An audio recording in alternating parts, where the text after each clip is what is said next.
Hello everyone, welcome to class 10. Dear friends, we were learning about class 9 geography and till now what we have seen chapter 3, that is population's growth and its distribution. We have seen how the number of people got divided or got distributed to different places, and the main reason for that were some of the factors responsible, and that is those are the factors that we are going to study today, and they are known with the title on your page 49, and title of it, factors influencing population distribution. Some of these factors are like climate, topography, soil, power and mineral resources, transport system, socio-economic condition, etc. Okay, dear friends. So let us start with the climate. Dear friends, climate is one of the most important factor to pull the people, to attract the people to a particular place. Now what do we understand by the climate? Climatic condition of a place includes the temperature of the place, the average rainfall, the amount of rainfall that place receives, and the because of the temperature and the average rainfall, the cultivation, the agricultural activities duration, okay, how long a person can continue with the agricultural activities in a year, that also is being looked into. And when a person finds that a place is having proper temperature, sufficient amount of rainfall, and it is having a good duration, longer duration of time for the agricultural activities, then surely the person will move to that place. So these are the factors, or these are the characteristics or features of the climate is looked into for a person to go and settle in a place. Now if a place is very hot, okay, excessive hot, or if a place is very dry, or a place is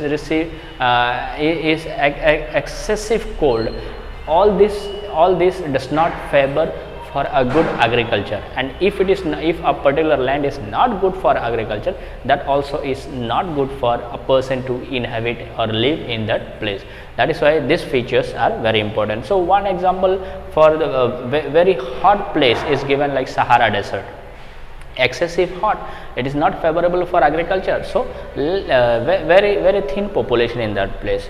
Another one is tundra desert covered with snow, very cold, so that also is not favorable for the agriculture. So a thin population or almost no to the population number. Okay, dear friends. And one example for good features or good condition for the agriculture is eastern, south and east part of Asia. This particular area, south and east part of Asia, falls within the tropical monsoon region. Okay, that is the tropical monsoon region, and it is having a very good climatic condition, good amount of rainfall it is receiving, good temperature it is having for the agriculture, and that is the reason that Asia also experiences density of population. We have already seen that Asia is experiencing density of population, and this is one of the reason. Next is topography, dear friends. Topography, in a simple language, we can say the physical structure of land.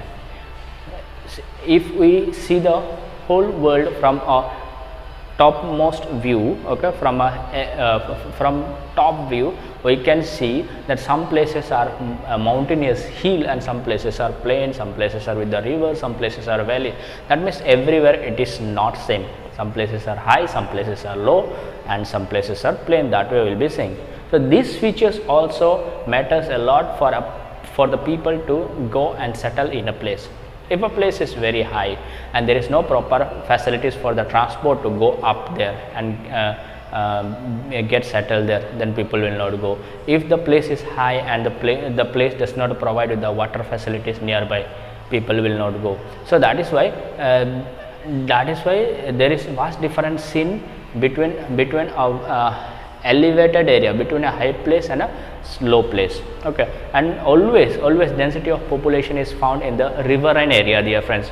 near the river or near the coastal land. Okay, because the land is fertile first of all, and water facility is there, and being plain, the transportation system also is very smooth in that place, well developed rather. Okay, that is why people favor the plain area mostly. And some of the example for mountainous areas which is having thin population are given, like Himalaya mountainous region. Okay, and some of those are like Arunachal Pradesh, Jammu and Kashmir, Himachal Pradesh. They are having very thin population only because the places are high. It does not have proper transportation systems or no comfortable transportation system. Water facilities are not so much suitable for the people, or not available for people easily, okay, to live a comfortable life. Whereas the other the places are thickly populated, those are UP, Uttar Pradesh, Bihar, West Bengal and Assam, and their Ganga, Brahmaputra plains and the coastal Kerala. Okay, in the Ganga Brahmaputra plain, the water facilities are there. Okay, it is close to the river. So these places UP, Bihar, West Bengal, Assam, they are having good number of people living in that. Even coastal areas of Kerala, even good number of people living again there. If we look into the soil, that is the next feature, next factor. Dear friends, the vegetation of a place, the types of plants growing in a place, whether it is very good one, whether it is very greenery one, whether it is very bad one, either way, everything depends upon the quality of the soil. That is why the soil plays a very important role. If the quality of the soil is good, it will be having good vegetation. If it is having good vegetation, it also holds the capacity of giving a good agricultural product. Okay, the fruits will be good, and if it provides with good fruit, surely people with the dealing with the agricultural activities will be living there more in number. So soil quality also is more important. And example, the riverine areas are very fertile, dear friends. Okay, the land beside the rivers, it is very fertile. Why fertile? Because many a times what happens, the river overflows with the water, and the dirt that flows in the river sometimes overthrown and left in the bank of the river, and because of those dirts, the land that gets rotten and gets mixed with the land there, and it becomes fertile.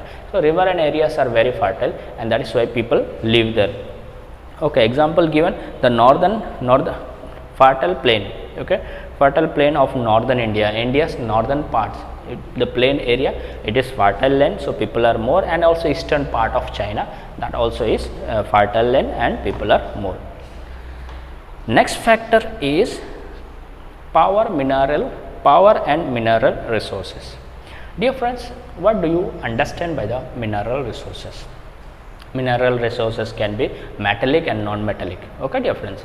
So as for the metallic, we can see take it the silver, iron, copper, gold, and the other way the liquid or non-metallic, those things we can take as non-metallic, we can take coal, and the other way we can go for oil, gas, all these things. Okay, now one example is given. Let me start with the example itself. Chota Nagpur is a plateau, it's a elevated land. Okay, plateau is a table land. Okay friends, it is not plain land.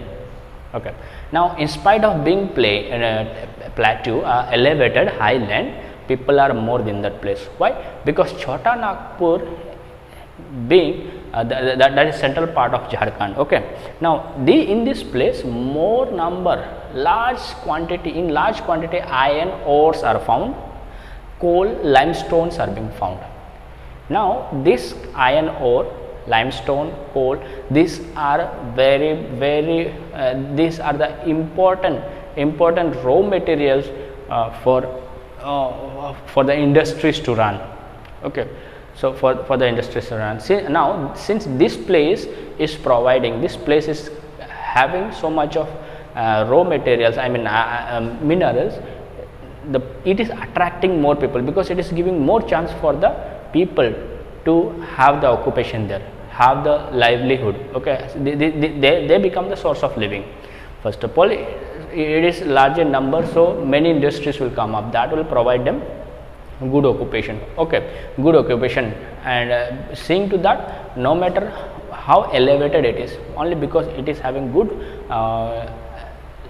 what called earning facilities, opportunities, people flock there. So mineral resources also become responsible for a place to be highly populated. Okay, and Chota Nagpur is one of those. Transportation system, dear friends. When we move to when we are talking to move to a place, okay, be it for a day's outing or for a picnic, we immediately ask for the road condition. How is the road? How shall we go? Is the road okay? Is the road not okay? Okay, all this. That means the transportation system, we all look for a comfortable transportation system. Now, if a person is living in a very high area, elevated, okay, hilly area, where no vehicle go, because it is a hilly area and you need to walk and go kilometers and kilometers, people will avoid going there, dear friends. Okay, once or twice, just for the sake of adventurous purpose, people may go, but as a regular lifestyle, going and living there, people will avoid it. Okay, that is why the road transportation system, the communication system, transportation, how to reach to the place, reaching to a place, linking the places is very important. And that is why in the riverine areas, which are plain areas, you know, dear friends, people flock more, because in the plain areas the roads are constructed well developed, well maintained, and people find it very easy to reach from one place to the another. Okay, vehicles reach, so people find it comfortable, and therefore they prefer this plain areas for that. Okay, and example for that also again given, the Indian coastal regions, and also Gangetic plains. Okay, they are plain areas, so the Gangetic plains transportation systems are there. Riverside area, you have the water body to go from one place to another. Coastal area, again water body is helping you out there. Okay, that way it will be very helpful for the people to move from one place to another. Socio-economic condition of a place, dear friends, already I have told about the socio-economic condition. Okay, now socio-economic condition means it includes the education facilities in a place, the medical facilities in a place, the living standard, the job opportunities of a place. Okay, the developments happening in a place which provides more chances to earn the livelihood. Okay, now if a place is providing you good facility for education, good facility for medical, good facility for the job, and good more chances for the job and more chances for earning livelihood, surely people will flock to that place.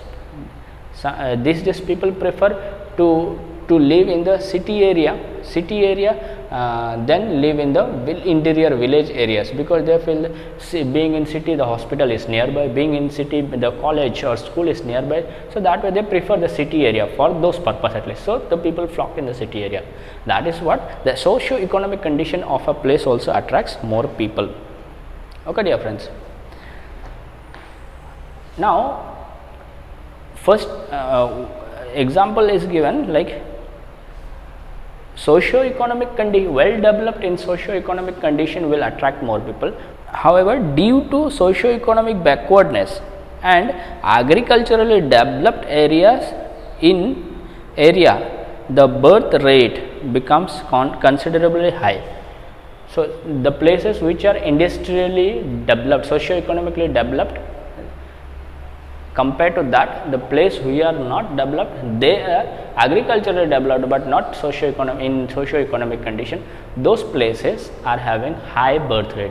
That is why those places are also having high density, okay, of population. So example is given, Japan being the socio-economically highly developed, okay, and backward is Bangladesh, but both are highly populated, high population density area, very high population density area. Okay, dear friends.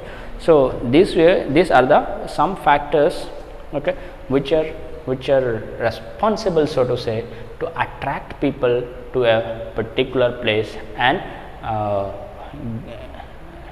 increase the number of people in that place, Sometimes these factors, availability of these factors increase, and sometimes the absence of these factors decreases the